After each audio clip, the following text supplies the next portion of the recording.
Now, I'm about to present to you a certain NDC MP there on live TV. Now, Orugu or Nankasa no when you must at the same time the party name as according to some Ghanaians as some worker. And extra video now, all of you ninja candle day. Again, you then cast or support JDM.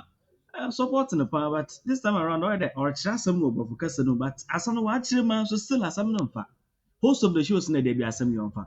Before me, I put my Kuska.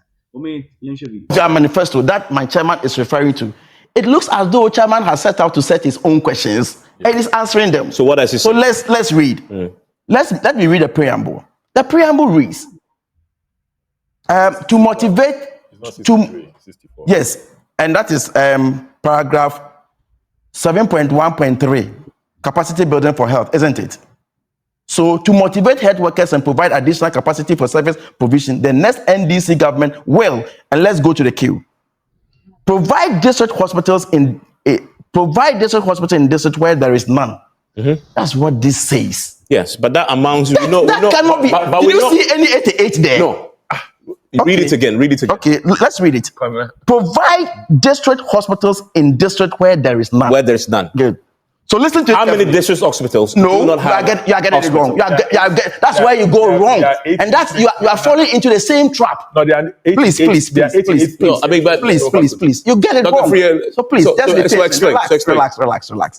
Under John Dramani Mohammed's administration, we said we're building E-blocks, okay, and the criteria was that we were starting with district without district without secondary school.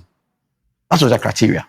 Okay, so if I say that I'm going to build hospitals, but I'm going to build these hospitals in district without district hospitals. Have I said I'm going to build all? That's 88. Does that mean that? You read it. It's qualified. It said none. Districts where there are none. It's qualified. There are none. Yeah. Listen carefully. So none here. No. None here. The first two. Evans. It says relax. So any district that does not have a district hospital under Joma Muhammad. Look at it from this way. Listen, look at it from this way. I am going to build hospitals in areas where they are none. In districts where they are none. Listen, please take your time. Take your time. This is different from a categorical promise, and I'll get there. This categorical. Oh, when you were speaking, Chairman, I kept very quiet. Right. Evans, Yeah, I will. I'm listening. I'm saying that my manifesto says that we are going to. You go to explain because no evidence.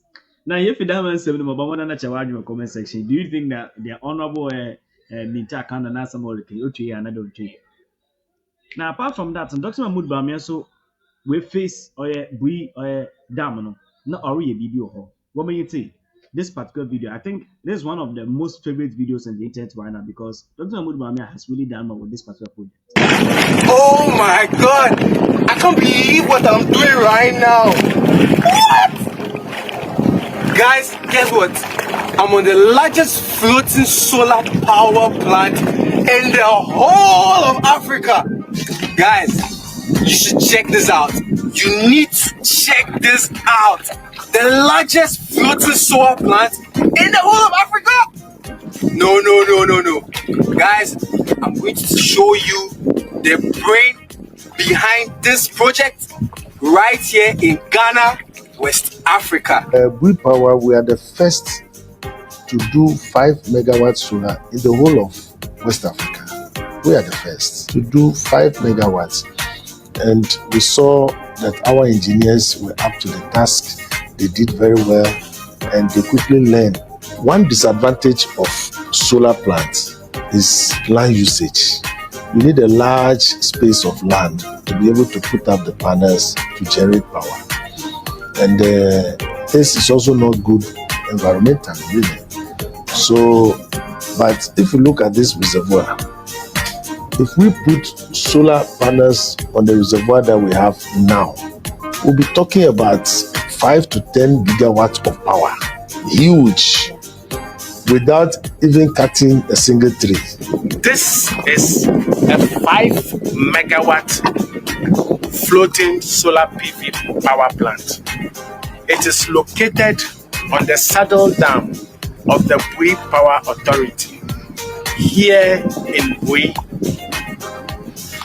the Bui Power Authority is a power generation company, and at Bui Power Authority, we generate electricity from hydro and solar.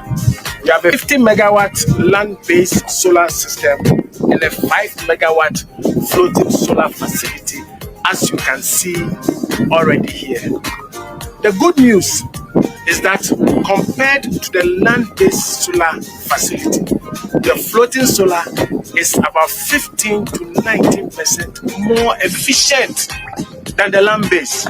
You can see there are no dust on the panels as compared to the land-based floating solar, where you have to be cleaning the panels regularly. But here, no. Another advantage is that the floating solar, the water underneath it provides a cooler temperature. So the temperature of the panels is reduced, and that increases the efficiency of the solar power plant. That is not enough.